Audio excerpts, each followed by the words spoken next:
हुए ऐसी ऐसी घटनाएं सामने आती है जिसको सुन करके, देख करके, पढ़ करके यकीन नहीं होता है।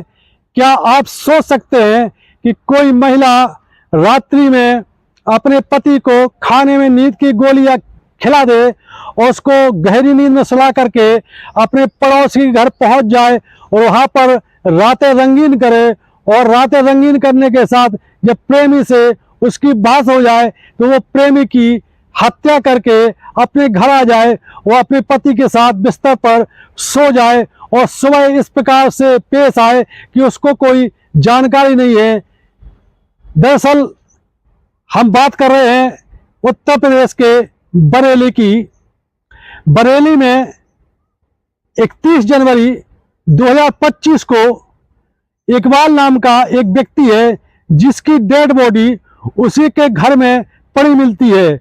बरेली का एक थाना क्षेत्र पड़ता है भोजीपुरा। भोजीपुरा के पास में एक गांव है, उसी गांव का ये मामला है। इस गांव में इकबाल नाम का व्यक्ति रहता है जिसके 2 बच्चे हैं, बीवी है, खुशनुमा परिवार है।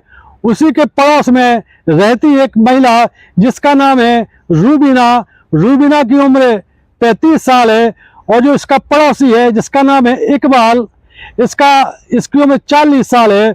और रूबीना का पति जिसका नाम इदरीस है, इदरीस की उम्र भी 40 साल है। रूबीना के भी 2 बच्चे हैं। दरअसल रूबीना अपने पति इदरीस के साथ खुशहाल जीवन जी रही है। ना आर्थिक रूप से कोई कमी है और ना कोई और कमी है, लेकिन कुछ दिनों से रूबीना को ऐसा लगता है कि उसकी जो शारीरिक आवश्यकता है, उसकी जो काम वासना की इच्छा है वो पूरी नहीं हो पा रही है। उसका जो पति इदरीस है वो उसको खुश नहीं कर पा रहा है। इसी दौरान पड़ोस में रहने वाले इकबाल से रूबीना की आंखें लड़ जाती हैं। इकबाल भी शादीशुदा है, 2 बच्चे हैं, पत्नी है, लेकिन वो रूबीना पर फिदा होता है और रूबीना से उसकी दोस्ती शुरू हो जाती है। इसके बाद इकबाल कई बार ऐसा होता है कि अपनी पत्नी और अपने बच्चों को ससुराल भेज देता है। इधर ससुराल भेजने के बाद वो रूबीना से अपनी पींगे आगे बढ़ाने लगता है और रूबीना के साथ उसके शारीरिक संबंध स्थापित हो जाते हैं। मामला यहाँ तक पहुँच जाता है कि रूबीना का पति इदरीस घर में रहता है और रूबीना अपने पति इदरीस को नींद की गोलियां खिला देती है खाने में रोज। इदरीस नींद में सो जाता है, बच्चे भी साथ में सो जाते हैं और ये अपने पड़ोसी, बगल में जो पड़ोसी रहता है इकबाल, उसके घर पहुंच जाती है और वहां पर ये रातें रंगीन करती है। रूबीना और इकबाल के बीच काम वासना का खेल ऐसा ही चल रहा था। इस बात की जानकारी धीरे धीरे मोहल्ले में फैल जाती है।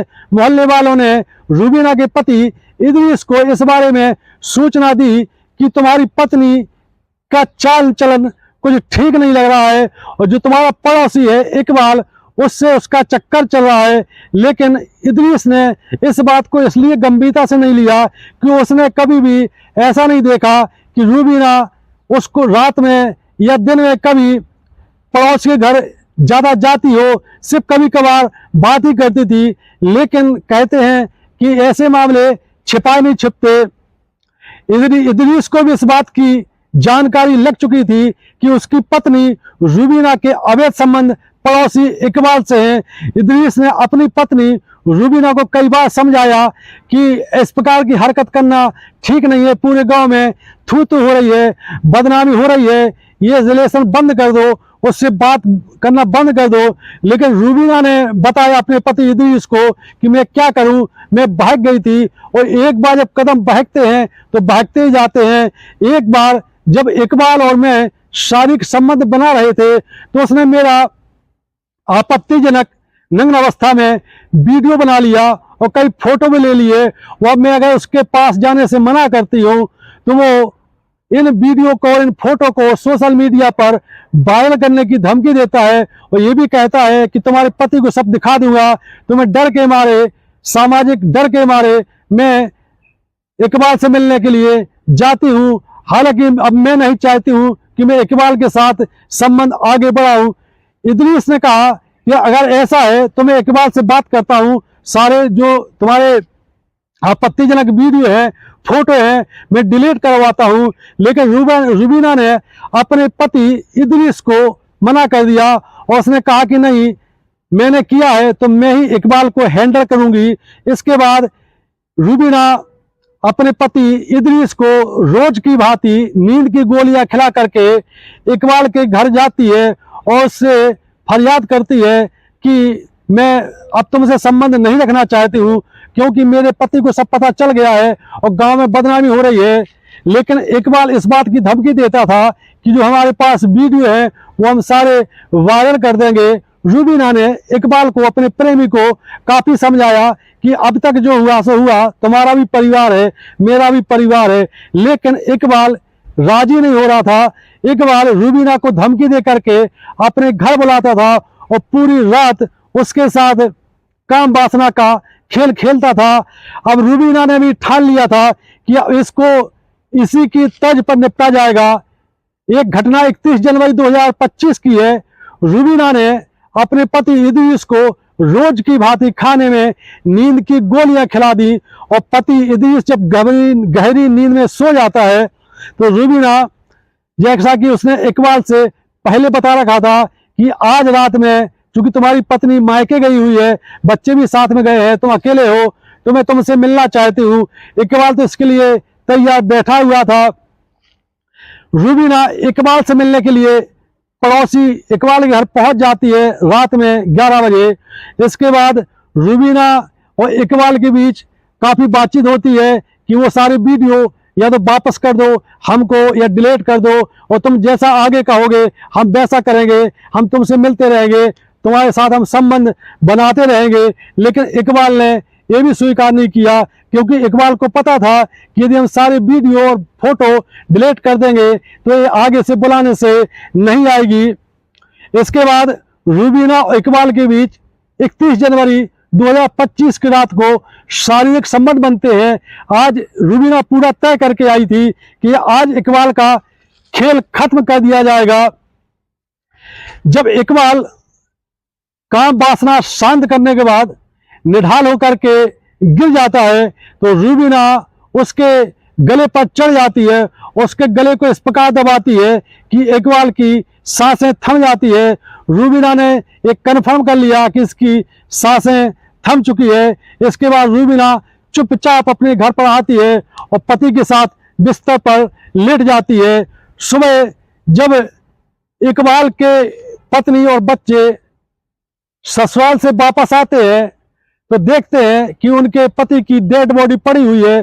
पूरे गांव में हड़कंप मच जाता है कि आखिरकार ये हार्ट अटैक है या क्या है, क्योंकि हार्ट अटैक की घटनाएं इस प्रकार की बहुत हो रही हैं। तो लोगों को लगा कि हो सकता है ये हार्ट अटैक हो, तो पुलिस को सूचना दी गई। पुलिस ने जब पोस्टमार्टम कराया तो पता चला कि इकबाल की गला दबा करके हत्या की गई है। अब पुलिस इसी सोच में कि आखिरकार ये हत्या किसने की। इसके बाद पुलिस ने इकबाल के मोबाइल फोन की कॉल डिटेल निकाली तो उसमें पता चला कि आज रुबीना के साथ इसकी अक्सर ही बातें होती थी। वो आज भी 3 से 4 बार इनकी लंबी बातचीत हुई और रात्रि में 11 बजे के आसपास रुबीना ने इकबाल को कॉल किया था और कॉल में ये कहा गया था कि गेट खोल के रखो, मैं आ रही हूँ। इसके बाद पुलिस ने रुबीना को हिरासत में लिया और उससे पूछताछ की। रुबीना शुरू में तो मुकरती रही कि नहीं, मुझे कोई जानकारी नहीं इसके बारे में। हालांकि जब पुलिस ने बहुत सख्ती दिखाई तो रुबीना ने स्वीकार कर लिया कि हाँ, वो मेरा पड़ोसी है और मेरा उससे अवैध संबंध भी थे। उसने मेरे कुछ वीडियो और फोटो भी आपत्तिजनक अवस्था में बना लिए थे, लेकिन मैंने इसकी हत्या नहीं की।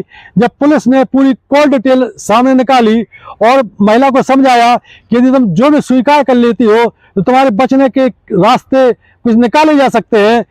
तुम अपने पति की फिक्र करो, अपने बच्चों की फिक्र करो। अगर तुमने मामला नहीं स्वीकारा तो हमारे पास सारे वो सबूत हैं कि तुम्हें हत्या के जुर्म में 20 साल जेल में काटने होंगे। आखिरकार रुबीना ने स्वीकार कर लिया और हत्या की पूरी वारदात पुलिस के सामने बयां कर दी। पुलिस ने रुबीना को गिरफ्तार करके जेल भेज दिया। एक कहानी सुनाने का मकसद और वीडियो बनाने का मकसद यही है कि अवैध संबंध के परिणाम बहुत घातक होते हैं। अवैध संबंधों में कई परिवार तबाह हो जाते हैं। इसलिए नैतिकता का पालन करें, नैतिकता से जीवन जिए, मर्यादित रहें और सुरक्षित रहें, अलर्ट रहें। ये कहानी आपको कैसी लगी? यदि वीडियो पसंद आता है तो हमारा चैनल सब्सक्राइब करें। जय हिंद, जय भारत।